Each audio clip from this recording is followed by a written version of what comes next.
saya. Pero over sa empty ang house ni Kuya. Wala nang natitirang teen housemates. Alam nyo, feeling ko parang tapos na yung big night plus dahil sobrang empty na ang loob ng kanyang bahay. Dahil kaninang umaga nga ay sinabihan na ni Cyber Kuya si Robbie, si Alex, of course kasama dyan si Rona at si Nicole, pati na rin si Micah, na kailangan nilang maghanda para sa isang malaking island adventure. So, kanina umaga, sobrang natuwa naman sila at pumunta na nga sila sa Puerto Princesa City. Wow, so super excited. Mamaya papakitaan ko kayo ng mga uncut versions sa mga ginawa nila sa Palawan, okay? Pero, nakakalungkot naman, okay? Ay, parang, hi!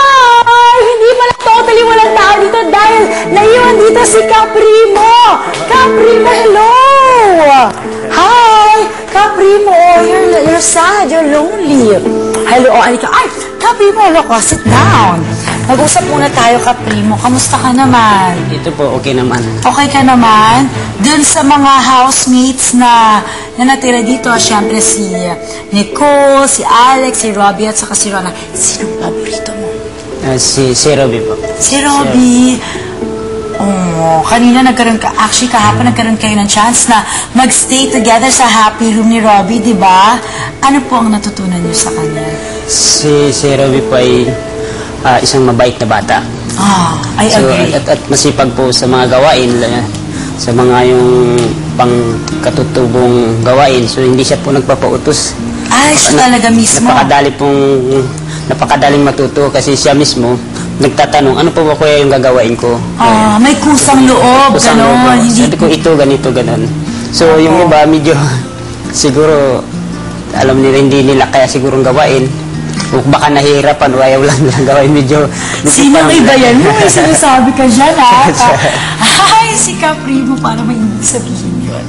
Pero si Robbie, siya po, talaga yung... Talaga. Sila bang gumawa nito? Ito po ay dala ko galing pa po ito ng ginawa niya po yan. Ito po ay sa lulo ko pa po ito nung nakarang mga... Wow! Sa lulo mo pa? Grabe, parang mga ganito po yung ginagawa ng ating mga housemates, di ba? Opo. Sa tingin niyo ba makakagawa sila ng 1,000 na ganito? Posibleng makagawa sila kasi may iba-iba na rin tayong bids doon, hindi na rin ganito kalilit. Kasi pag ganito kalilit, talagang matagal gawin. Oo, kasi mga 10 years, ganun po. Hindi naman. Ay, hindi ko po napakilala ang sarili ko. Ako po pala si Mariela.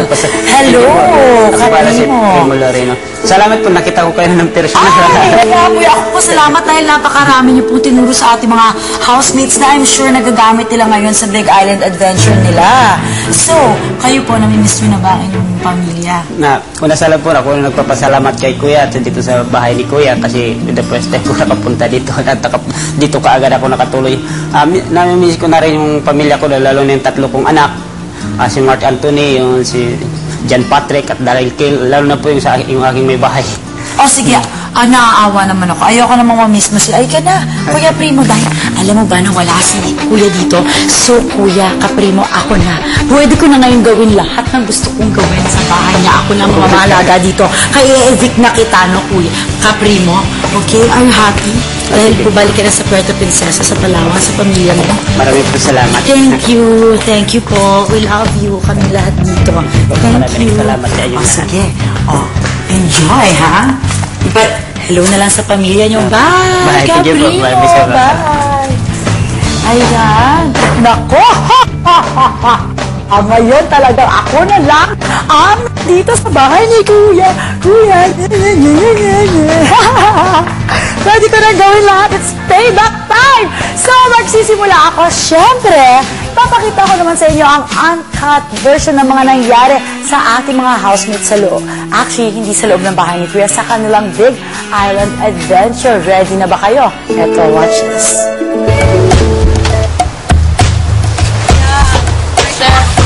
Tingnan mo naman yung box shirt namin. Look! Ayan, first day nila yan, ha? Kakadating pa lang nila. Yan ang magsistay ang ating mga housemates, okay? I would like to call this parang little brother house. Parang hindi kasi big eh. Hindi siya big brother house, so little brother house lang siya. Ay, wow, si EJ naman. Kung magpalit naman ng t-shirt sa Galila. Ayan, dyan sila pansamantala magsisi. At para makausap si Kuya, kailangan nila umakyat doon sa punong yan. Ako, ito naman si Kuya. Ay, ang saya-saya niya. Woo! Daw, sabi nila. Ang saya-saya, ang sarap-sarap naman yan. Ayan. Nakikita natin si EJ. Very, very gubate siya, no? Ay, what is he doing? Ano meron dyan? Ay, he's going to pee! He's going to pee pala. Ano yan? Where is it? Siguro. Nan, may sulat si Kuya, oh. Ano sulat daw si Kuya? Housemates. Wow. Ayan. Ay, si Kuya naman. Anong sabi? Anong sabi? Anong sabi? Ano ang love letter yan? Mula kay Kuya. A message in a bottle. Ito sa inyo sa treehouse gamit ang lubid sa malaman ninyo I told you. Kuya, every time you have to talk to me, you have to go up the tree house. So si Kuya, nandiyan siya daw hotel, nakaupo siya sa may puno naman. Kuya, hindi kaya mapagod ka dyan sa tree house. Kaya ko rin. Sige, go. Alam niyo ba, meron akong sasabihin sa inyo itong si Kuya. Parang barkada niyo naman yata ang mga ubod, yung mga ideas na naiisip. Sa tree house ba tumira? Kuya, hello. Well, happy na rin ako dahil wala ka dito. So, look at me, I'm enjoying your house. Go, Nan! Ay, Nan! Teka lang ha, parang... Hindi naman yata. Malapas yan ang effect nitong sila. Akala ko, nung pumasok ng bahay, si EJ, si Tarzan. Ikaw di ba parang pirate si Nan, pero mukhang ikaw si Tarzan ngayon. In the island paradise. I don't know. What do you think, Bisaya? Go! You don't know. Go, Nan! Di ba, isn't it so exciting? I am really looking forward yung para magkikita-kita yung 5 housemates, well actually 4 plus ang house player ng bayan na si Michael. At ito, 4 na to, pag magkita-kita sila, sobrang saya nila dahil all together na sila sa Big Island Adventure, di ba? Yes! Kaya Kuya, buti naman at pinagsama mo na sila. We like it. Di ba kayo, do you like it? Do you like it? Kasi pwede i-text sa amin yung mga reactions niyo dito kasi very welcome yan. Ayan na. Ay, ang galing mo. Ay, kaya naman pala, siya talaga si Tarzan. Ang galing ni EJ. Ang galing! Wow! So, to talk to him, kailangan mo yung gawin. Kung ako housemate, hindi ko na lang pala kakausapin si Kuya. Ang hirap. Ayan! At mamaya magpapakita pa ako ng more uncut videos ng ating mga housemates sa kanilang Big Island Adventure. Kaya tumutok lang sa pagbabalik ng Uber.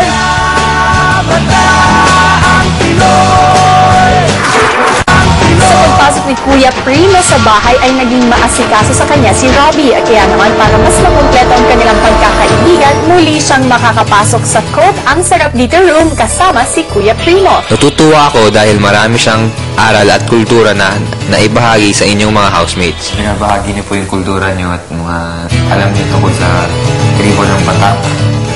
Ngayon naman po, kami naman, nagbigay po si Kuya ng isang handa para sa inyo.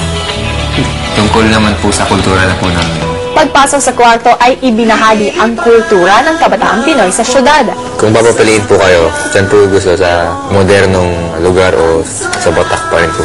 Sa pagkakataon ito, hindi sa moderno kasi mayroong ganitong mga pangyayari. So kung talagang doon ka lang sa isang liblib na po, pag napunta ka sa ganito, ang hirap intindihin sa akin sa mga anak, sumabay sila sa pagkuha ng panahon. Napasarap ang pagkwekwentuhan ng dalawa. Isang musika rin ang inalay ni Robbie kay Kuya Primo.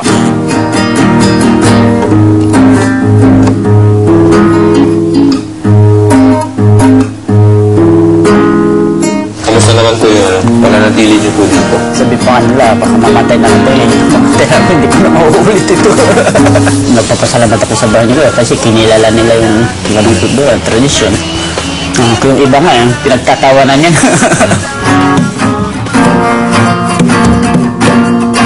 Ibang klase talaga ang sarap ng pakiramdam sa pagtatagpo ng dalawang magkaibang kultura. Welcome back to Uber! At ayan, nakita niyo naman na at least bago umalis pala itong sina Robbie, ay nagkaroon naman ng chance na mag-stay together sa happy room si Caprimo at saka Si Robbie, alam nyo ba na naging super close na talaga nila. At saka, ang sweet-sweet nitong si Robbie dahil siya lang ang bukod tanging yumakap kay Caprimo bago sila umalis sa kanilang Big Island Adventure kanina. O, buti pala nahag niya si Caprimo, diba? Pero dahil nga, mag-isa lang si Caprimo dito sa bahay ni Kuya, syempre, kawawa naman siya. So, si Kuya, hindi naman siya evil or anything like that. So, pinasamahan ni Kuya si Caprimo. Guess kung kanino sa ating mga guardians. Pero ang balita ko, sabi ni Kuya na medyo maglinis-linis daw sila dito. Pero teka lang naman,